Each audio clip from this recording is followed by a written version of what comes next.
요한복음 1장 1절부터 9절 말씀. 태초에 말씀이 계시니라. 이 말씀이 하나님과 함께 계셨으니 이 말씀은 곧 하나님이시니라. 태초에 하나님과 함께 계셨고 만물이 그로 말미암아 지은 바 되었으니 지은 것이 하나도 그가 없이는 된 것이 없느니라. 그 안에 생명이 있었더니 이 생명은 사람들의 빛이라. 빛이 어둠에 비치되 어둠이 깨닫지 못하더라. 하나님께로부터 빛을 받은 사람이 있으니 그의 이름이 요한이라. 그가 정은하러 왔으니 그 빛에 대하여 정은하고 모든 사람이 자기로 말미암아 믿게 하려 함이라.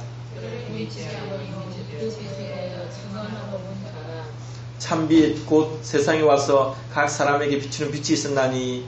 아멘. 9절까지만 보겠습니다. 기도하겠습니다. 사랑의 하나님 주님 감사합니다. 하나님 이 시간에도 하나님 말씀을 상고합니다. 하나님 말씀 우리의 마음에 새기며 살아갈 수 있도록 인도하여 주시고, 아버지 하나님 참 빛으로 오신 예수님, 또 말씀 되신 예수님, 우리에게 생명 되시는 예수님, 하나님 그분에 대하여 우리가 깊이 알고 하나님 예수님을 늘 따르는 삶이 되어지도록 인도하여 주시옵소서. 주님 감사합니다. 하나님 이 시간에 전한 제 입술과 듣는 식구들에게도 함께하여 주시고, 더 많은 하나님 주의 자녀들 백성들이 함께 말씀을 나눌 수 있도록 인도하여 주옵소서. 모든 걸 주께 감사드리오며 예수님 이름으로 기도합니다. 아멘. 사실 오늘은 성서주일입니다. 비록 많은 교회들이 성서주일, 이 주일에 대해서 잘 주목하지 않습니다. 그러나 교회 달력에는 성서주일이라고 분명히 기록되어져 있습니다. 그래서 한번 성서주일로 우리가 한번 생각해 볼 수 있긴 합니다. 성서주일은 1804년 영국에서 성서공회가 처음 조직되면서 시작되어졌다라고 이야기를 합니다. 한국에서 처음으로 성서주일을 주일 예배를 드린 것은 1899년 5월 성령 강림주일이었다라고 얘기합니다. 5월달이 성령 강림주일이 있습니다. 이때는 성서공회주일이라는 이름으로 처음 성서주일을 지켰는데, 그러다가 1954년부터는 세계교회와 함께 12월 둘째 주일에 성서주일이라는 명칭으로 이렇게 오늘날처럼 지켜지게 되었다라고 합니다.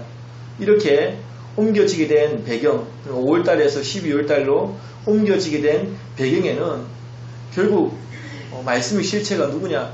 예수님이시기 때문에 그렇다라고 그 배경을 밝힙니다. 요한복음 1장 14절에 보면 말씀이 육신이 되어 우리 가운데 거하시며 우리가 그의 영광을 보니 아버지의 독생자의 영광이요 은혜와 진리가 충만하더라. 그 말씀의 실체는 예수님이시다. 그래서 우리가 12월 하면 가장 성도들에게는 떠오르는 것, 성탄절, 바로 성탄절입니다. 성탄절과 예수님의 성육신하심, 그 성육신하신 그 예수님이 바로 말씀이시기 때문에 성령 강림주일을 성소주일을 성령 강림주일로 지켰던 5월달에서 12월달로 이렇게 대강절이라는 기간 안에 두게 되었다라고 이야기를 합니다. 대강절은 성탄절 전 4주간의 기간을 얘기합니다. 그러니까 이 주간 동안에 이제 예수님의 오심을 간절히 기다리는 겁니다. 준비하면서 기다리는 기간입니다. 지금은 대강절을 사실 보내고 있는 겁니다. 영어로는 advent라고 합니다. 이는 뭐를 향하여 접근하다라는 뜻의 라틴어로 adventus에서 유래한 말입니다. 뭐를 향하여 접근하다. 그러니까 우리가 지금 해야 될 일은 예수님께로 접근하는 마음의 준비 기간이 지금입니다. 한 해를 살아오면서 많은 여러가지 분주하고 뭔가를 하려고 하지만은 하나님 앞에 나아가려고 하지만 세상의 것들이 너무 많은 것들이 있기 때문에 우리의 마음이 수시로 하나님께로부터 멀어져가는 그런 모습들이 우리 안에 있지 않습니까? 그 마음을 다시 한번 예수님께로 접근시키는 그 기간, 준비하는 기간, 그 기간이 바로 이 대강절의 의미를 두고 있습니다. 우리에게는 사복음서가 있는데 복음서마다 첫 시작이 다 다릅니다. 마태는 무엇을 시작합니까? 족보 이야기로 시작합니다. 또 마가는 마치 예수 그리스도의 세계 책 제목처럼 이렇게 언급합니다. 누가는 다른 어떤 일반적인 서문 형식으로 또 시작을 하고, 오늘 요한복음은 로고스 찬양시로 시작을 합니다. 하지만 우리가 꼭 기억해야 할 공통된 한 가지 사실이 무엇이냐? 오늘 본문에서 요한이 소개하려는 핵심도 바로 이것인데, 바로 이겁니다. 다 사복음서의 저자가 다 이야기하고 싶은 것은 예수 그리스도, 그분은 과연 누구신가? 이 부분입니다. 시작은 달라도 결국 그들이 말하고 싶어하는 것, 예수 제자들이 그렇도록 알고 싶어했던 한 가지 사실, 과연 예수 그리스도 그분은 누구신가? 단지 한 유대의 한 청년으로 그냥 삶이 어떤 종교의 이단처럼 여겨졌고, 그래서 십자가에 못 박혀 죽을 수밖에 없었던 그 예수 그리스도.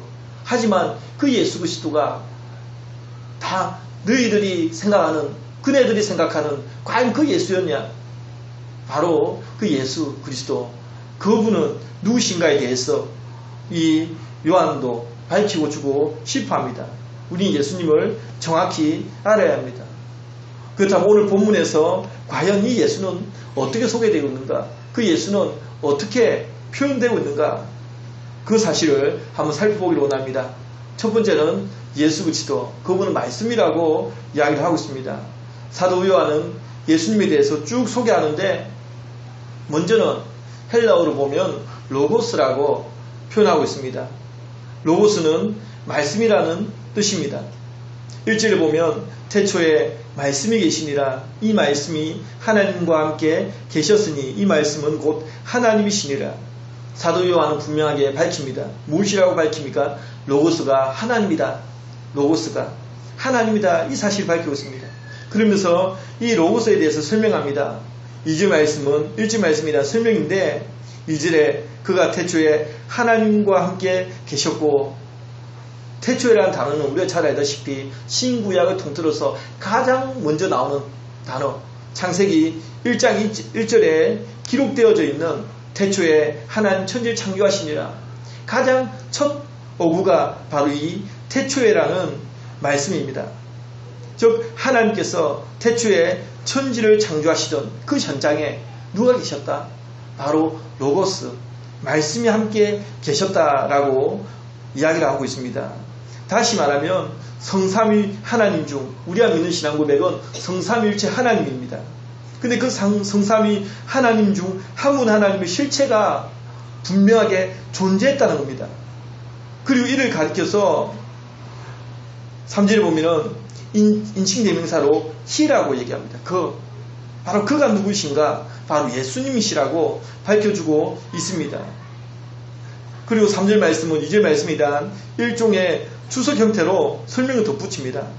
3절에 만물이 금방 얘기했듯이 그로 말미암아 지은 바 되었으니 지은 것이 하나도 그가 없이는 된 것이 없느니라.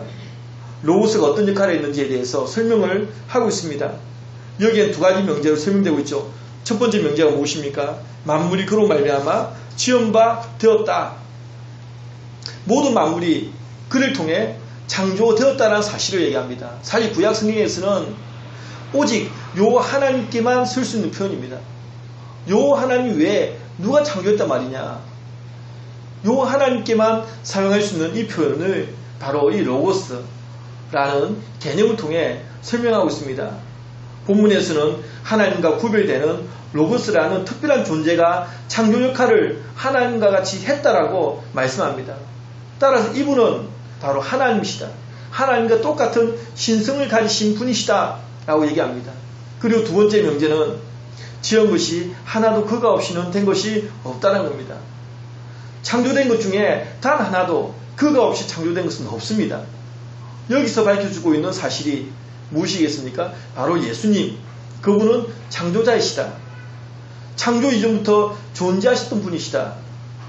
우리가 AD로 따져볼 때 2016년, 17년, 이 2016년 전에 그냥 단순히 인간의 몸을 입고 태어나신 그분이 아니라 그분은 창조 전에 이미 계셨던 분, 이렇게 말씀하고 있습니다. 이것은 신약 전반에 걸쳐 나타나는 사상입니다. 우리는 잘 알고 있습니다. 하나님의 천지 창조가 말씀에 의한 창조였다는 사실을 잘 알고 있습니다. 창세기 1장 3절의 말씀처럼 하나님이 이르시되, 그냥 하나님께 말씀하시니까 빛이 있으라 하시니까 그냥 빛이 생겨났습니다. 하나님의 이 천지 창조는 분명 말씀에 의한 창조였습니다. 그런데 이 말씀이 구체적으로 어떻게 이루어졌는지에 대해서는 우리 안에 잘 이해되지 않는 부분들, 마치 추상적으로 느껴지는 부분들이 있습니다. 그런데 사도 요한이 이 수수께끼를 성령의 감동으로 잘 풀어주고 있습니다. 어떻게 풀어줍니까? 태초에 하나님께서 천지를 창조하실 때 그 말씀이 바로 예수님이셨구나, 이렇게 가르쳐주고 있는 겁니다. 창세기 1장 1절의 첫 어구인 태초에라는 이 단어가 두 번에 걸쳐서 연거푸 사용되고 있습니다. 그 이유가 바로 로고스가 창조자라는 사실, 그리고 그분이 바로 예수님이셨다는 그 사실을 창세기 1장 1절에 나오는 태초에라는 그 말씀 통해서 태초에 말씀이 계십니다. 그 말씀이 바로 예수님이셨다. 그 예수님이 바로 창조자셨고, 그리고 그 예수님이 태초 전에 계셨던 그분이셨다라고 말씀하고 있는 겁니다. 예수님께서는 태초부터 말씀으로 존재하고 계셨습니다. 예수님께서도 스스로를 가리켜서 이렇게 말씀합니다. 내가 곧 길이요 진리요 생명이니, 나는 길이다 진리다 생명이다. 하나님의 말씀이 진리라면 그 진리가 바로 예수님이셨다. 예수님은 생명을 창조하는 말씀이십니다. 하나님의 진리를 밝게 비추어주는 계시의 말씀이십니다. 그렇기 때문에 모든 인생들은 진리의 말씀 대신 예수님 앞으로 나아가야 한다. 바로 예수 그리스도 누구십니까? 말씀이시다라는 겁니다. 우리에게 하나님의 말씀 그 자체가 되십니다. 바로 그 예수님을 우리가 알아갈 수 있기를 부탁드립니다. 그리고 두 번째로는 예수 그리스도, 그분은 생명이십니다. 생명. 사도 요한은 예수님은 생명이시라고 소개합니다. 지금까지 로고스로 불린 이 말씀이 갑자기 생명과 빛에 비유되는데, 사절에 보면 그 안에 생명이 있었으니 이 생명은 사람들의 빛이라. 로고스 안에 무엇이 있습니까? 바로 생명이 있다라고 말씀하는 거죠. 이것은 본질적인 생명을 뜻합니다. 생명에는 두 종류가 있습니다. 육적 생명과 영적 생명이 있습니다. 성령이 그렇게 말하고 있습니다. 그런데 이 둘 중에 사람들의 관심은 거의 대부분 어느 쪽에 치우쳐 있는가? 육적 생명 쪽에 치우쳐 있습니다. 문제는 무엇입니까? 이 육적 생명은 본질적 생명이 아니다라는 사실입니다. 근데 그 본질적인 생명이 아닌 그 생명에 우리의 목숨을 걸고 있죠. 이것이 문제인 겁니다. 분명 우리에게는 육적 생명이 전부가 아니고, 이 육적 생명이 본질이 아닌데 그 본질이 아닌 육적 생명에 모두가 다 목매고 있다. 본질적 생명에 대한 예수님의 가르치심은 이렇습니다. 요한복음 6장 63절에 보면 살리는 것은 영이니 육은 무익하니라. 내가 너희에게 이런 말은 영이요 생명이라. 본질적 생명은 예수님께서 분명히 얘기합니다. 영적 생명이라고. 오히려 육은 무익하다라고 말씀합니다. 그렇다고 해서 육을 지니고 있는 인생들에게 육은 아예 무가치하다? 이렇게 말씀하는 것은 아닌 줄 우리가 압니다. 중요한 것은 무엇입니까? 주요 자리가 바뀌어버렸다. 주객이 전도되었다. 무엇이 주고 무엇이 객이 되었는지 그 자리가 바뀌어버렸습니다. 본질적으로 이 생명이, 본질적 생명이 영적 생명을 잃어버린 상태에서의 육적 생명이 단지 무익할 뿐입니다. 그 다음에 어떻게 해서 이 영적 생명을 잃어버리게 되었습니까? 그것은 하나님의 말씀보다 세상의 선악과를 선택하였기 때문에 그 순간 영적 생명을 잃어버리게 되었습니다. 그리고 그 자리를 대신하여서 육적 생명이 차지하게 되었습니다. 우리는 죄가 들어오기 전 에덴의 모습을 생각해 볼 수 있습니다. 그때 에덴 동산에서 아담과 하와가 거닐면서 살았던 그때 하나님과의 친밀한 교제만 있던 시절이었고, 하나님의 말씀만 존재하던 시절, 그때는 아무런 부족함이 없었습니다. 아담과 하와에게 주어졌던 관리자의 사명에 불구하고 그들 많은 즐거웠습니다. 에덴 동산 관리하는 거 쉽지 않습니다. 그 관리한다는 것이 말처럼 쉬운 거 아니지 않습니까? 우리가 살면서도 그 많이 느끼지 않습니까? 아담은 에덴 동산에 관리해야 했습니다. 관리. 근데 마냥 즐겁습니다. 결코 수고롭지 않았습니다. 생계는 오직 하나님 손에 의해서만 공급되었기 때문에 전혀 수고롭지 않았습니다. 그러던 어느 날 아담과 하와가 하나님 말씀보다 세상의 선악과를 선택하게 되었는데 그 이후부터 그들 일상에 정말 비극적인 변화가 생기기 시작하였습니다. 전에 없었던 부끄러움을 느끼게 되었습니다. 하나님의 낯을 피하게 되었습니다. 이렇게 수고로운 인생은 시작되었습니다. 이때부터 수고가 시작된 겁니다. 그리고 더 나아가서 저에 대한 하나님의 징계로 모든 노동이 다 수고로 변해버리게 되었습니다. 그 이유가 있습니다. 삶의 목적이 바뀌어버렸기 때문입니다. 왜 우리의 노동이 이렇게 고달픈가? 그 삶의 목적, 밥벌이를 위한 수단이 되어져 버렸기 때문에 피곤한 겁니다. 아담은 에덴 동산에서 관리할 때 밥벌이를 위해서 관리한 것이 아니고 밥벌이를 위해서 수고한 것이 아닙니다. 사실 먹고 사는 문제는 다 하나님 손 달려 있습니다. 만나와 메추라기를 주신 이유도 하나님께서 이 사실을 깨닫게 하기 위해서 이러한 사건을 주셨다고 얘기합니다. 신명기 8장 3절에 보면 만나를 너에게 먹이신 것은 사람이 떡으로만 사는 것이 아니요 여호와의 입에서 나오는 모든 말씀으로 사는 줄을 너희가 알게 하려 하심이라고 분명히 이야기를 하고 있죠. 즉 만나와 메추라기를 통해 하나님께서 주신 교훈이 무엇이란 말입니까? 육적 생명까지도 하나님의 손에 달려있다. 하나님께서 책임져 주신다. 이 사실입니다. 어떻게? 어떤 방법으로? 하나님의 말씀으로. 하나님 말씀 답이다라는 것을 보여주기 위한 것입니다. 하나님 말씀 한마디면 새로운 창조 세계가 열립니다. 없던 것이 생겨납니다.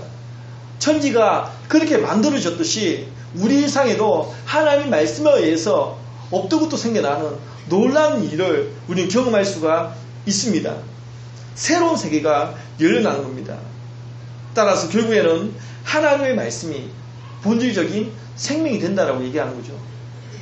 이스라엘 백성들에게 좋은 교훈을 주었습니다.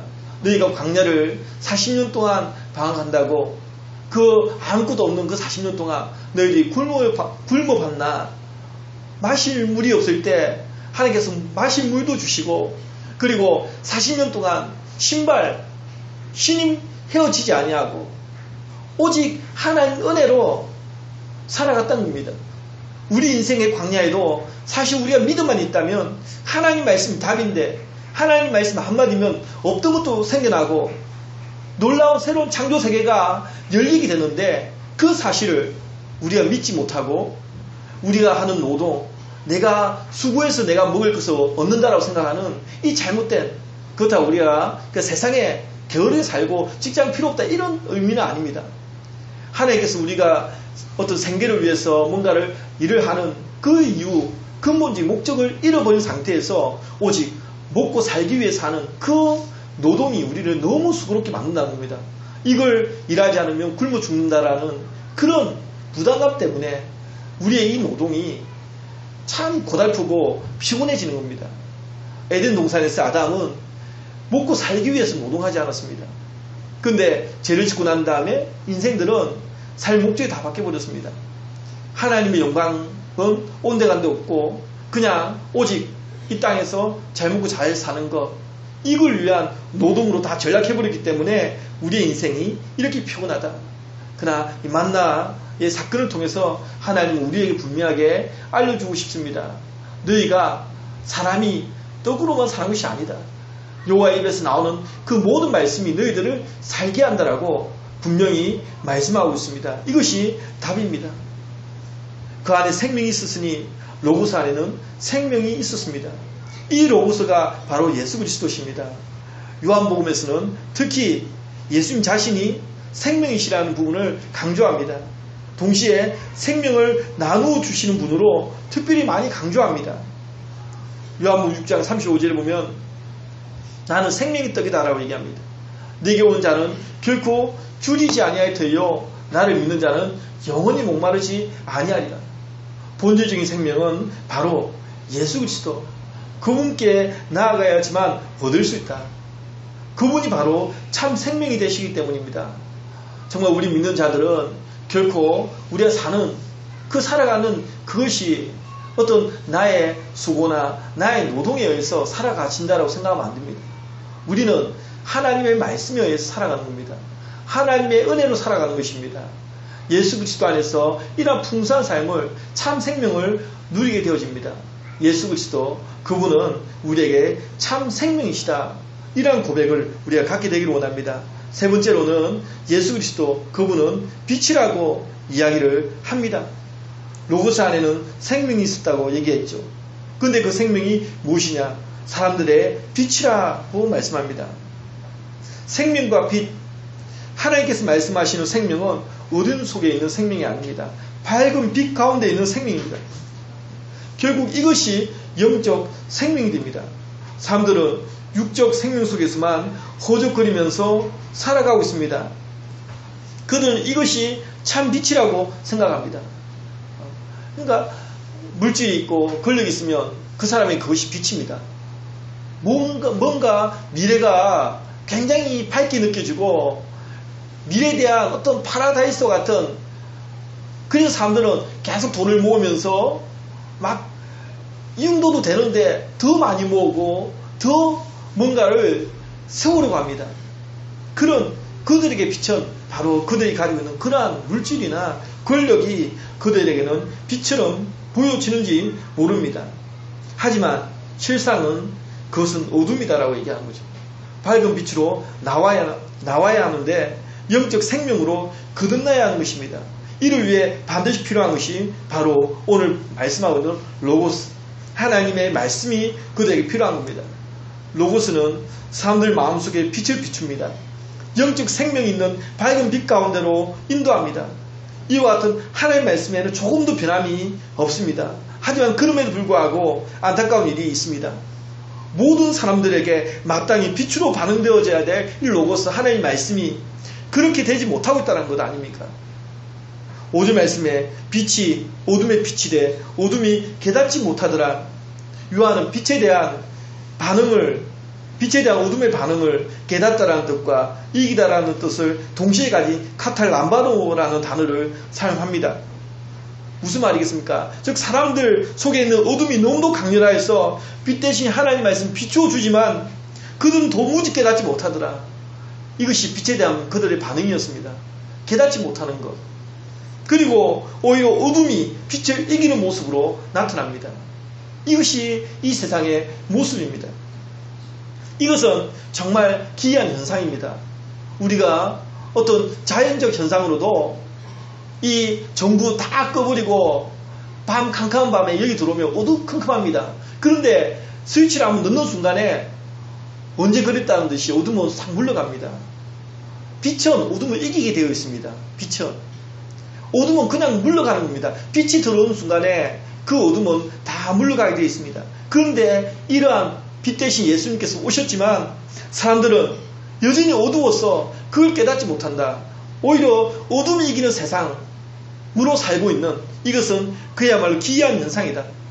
우리 안에도 혹시 이러한 기이한 현상이 벌어지고 있지 않습니까? 우리는 빛을 응원해야 됩니다. 빛을 응원합니다.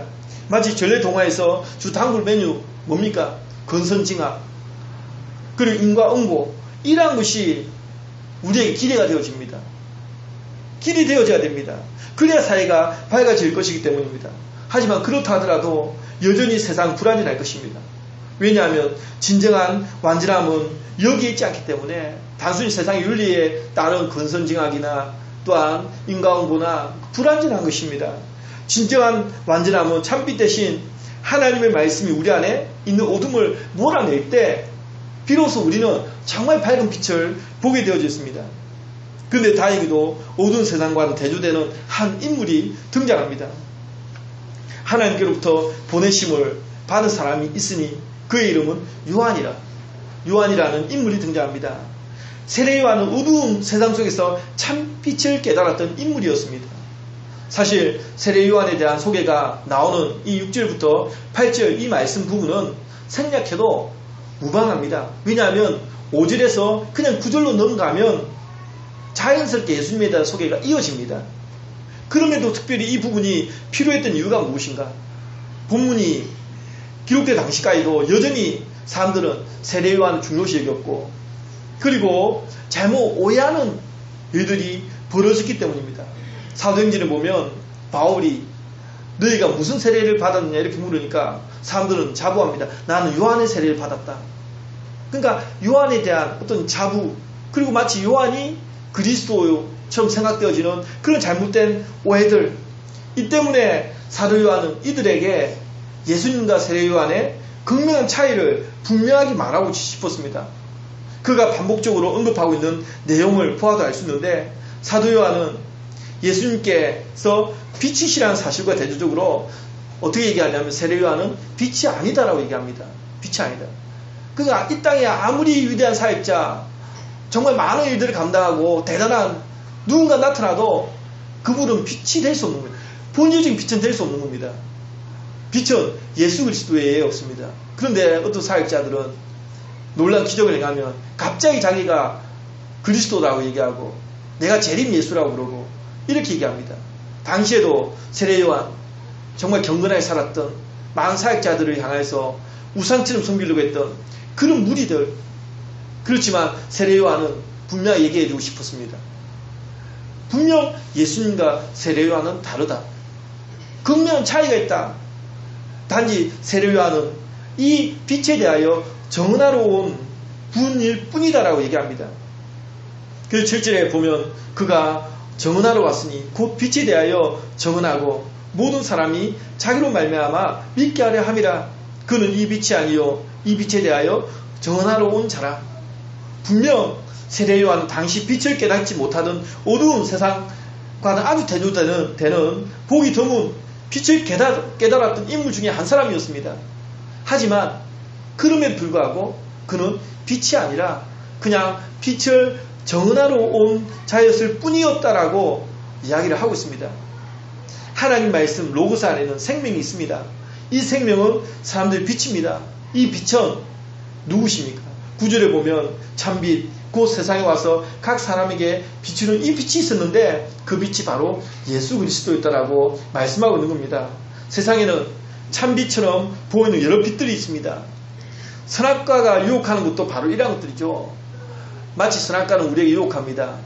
화려하고 멋지고, 그리고 이것만 있으면 우리의 미래가 보장될 것 같고 빛처럼 우리를 인도합니다. 우리를 인도하지 않습니까? 이것만 있으면, 통장만 있으면, 그리고 물론 통장에 돈이 있어야 됩니다. 통장이 전부가 아니고 이것만 있으면, 그리고 뭐만 있으면 그게 빛처럼 느껴지지 않겠습니까? 그 사람들은 그 빛처럼 보이는 그것을 위해서 열심히 살지 않습니까? 그게 선악과입니다. 선악과가 유혹하는 것이 바로 그런 것들입니다. 하지만 성경 우리에게 명확한 답을 내놓습니다. 유일무이한 참빛, 그분은 바로 예수님이시라고 말씀합니다. 오늘 모처럼 우리가 성소주의를 한번 생각해 봅니다. 그리고 매년 돌아오는 성탄절을 미리 생각해 봅니다. 성소주일이 대강절 기간에 이렇게 옮겨지게 된 이유는 예수 그리스도 그분이 곧 말씀이시기 때문에 이렇게 옮겨지게 되었습니다. 1절 말씀처럼 태초의 말씀이 계시니라. 이 말씀이 하나님과 함께 계셨으니 이 말씀은 곧 하나님이시니라. 예수님께서는 태초부터 말씀으로 존재하고 계셨습니다. 그 예수님께서 성육신하여 우리 가운데 오셨는데 말씀이 육신이 되어 우리 가운데 가시네. 바로 이 날이 성탄절입니다. 예수님께서 이 땅에 오신 이유는 4절 말씀처럼 그 안에 생명이 있었으니 이 생명은 사람들의 빛이라. 생명과 빛을 주기 위해서 오셨습니다. 사람들은 숨만 쉬면 생명이 있다고 생각합니다. 이들이 생각하는 생명은 육적인 생명밖에 없기 때문에 그렇습니다. 하지만 영적 생명이 있습니다. 사실상 이것이 본질적 생명입니다. 예수님께서 이 땅에 오신 이유는 바로 이 영적 생명을 살리시기 위해서 오셨는데, 바울도 허물과 죄로 죽었던 너희를 살리셨다라고 얘기합니다. 예수님께서 이 땅에 오신 이유는 죽어있는 그 영적 생명을 살리기 위해서, 그래서 생명을 주고 빛 가운데를 인도하기 위해서 밝은 빛을 보도록 하게 하기 위해서 오셨습니다. 그런데 여전히 어둠 가운데 있는 영혼들은 영적 생명을 발견하지 못한 채 살아갑니다. 참빛을 깨닫지 못한 채 살아갑니다. 오늘 본문은 우리에게 예수 그리스도 그분이 과연 누구신지 분명하게 가르쳐주고 있습니다. 예수 그리스도 그분은 말씀이십니다. 예수 그리스도 그분은 생명이십니다. 예수 그리스도 그분은 빛이십니다. 이 예수를 우리가 모두 발견하기 소망합니다. 가짜 말씀, 이 땅에는 많은 말씀들이 있습니다. 근데 가짜 말씀, 가짜 생명, 가짜 빛, 빛은 소망이죠. 이 가짜 소망에 사로잡혀 살아가는 이러한 것들을 버리고 참 진리를 듣고 참 생명을 발견하고 참 빛, 참 소망을 바라보면서 우리는 살아가야 됩니다. 이것이 우리에게 참 소망이 되기를 정말 원합니다. 우리 모든 성도들에게 이 대강절에, 이 성소주일 또한 성탄절에 앞두면서 우리 안에 참 말씀으로 예수 그리스도께서 이 땅에 오신 날을 기념하는 날을 준비합니다. 우리의 마음속에 참 진리 되신 예수 그리스도 그분이 저와 여러분에게 잘 발견되어지고 분명하게 발견되어져서 정말 그 안에서 소망을 누리는 저와 여러분의 삶이 되어지기를 주의 이름으로 축복합니다. 기도하겠습니다. 사랑의 하나님, 주님 감사합니다. 아버지 하나님, 참으로 주님 예수 그리스도 그분은 태초 전부터 말씀으로 존재하셨던 분이셨고 또한 우리에게 생명과 빛을 주시기 위해서 오셨습니다. 하지만 어둠 속에 있는 인생들이 그 예수님을 십자가에 못 박았습니다. 하나님 거부하였습니다. 참으로 기이한 일들이 일어났습니다. 마땅히 빛에 대한 어둠의 반응은 어둠은 물러가야 하는데 오히려 더 강한 어둠이 정말 예수님을 몰아내고 예수님을 받아들이기를 거부하였던 이러한 모습들이, 이러한 기이한 현상들이 우리 안에도 나타나고 있지 않는지를 다시 한번 생각해 보기를 원합니다. 아버지 하나님, 우리 모든 성도들에게 참 생명 되신 예수 그리스도를 정말 인격적으로 만나고 우리의 속에 있는 이 어둠이 완전히 물러가는 놀라운 역사가 새롭게 영적 생명을 풍성하게 누리는 이 놀라운 은혜를 이 성탄절을 준비하면서 우리의 마음에 깊은 감격과 기쁨으로 오게 하여 주시옵소서.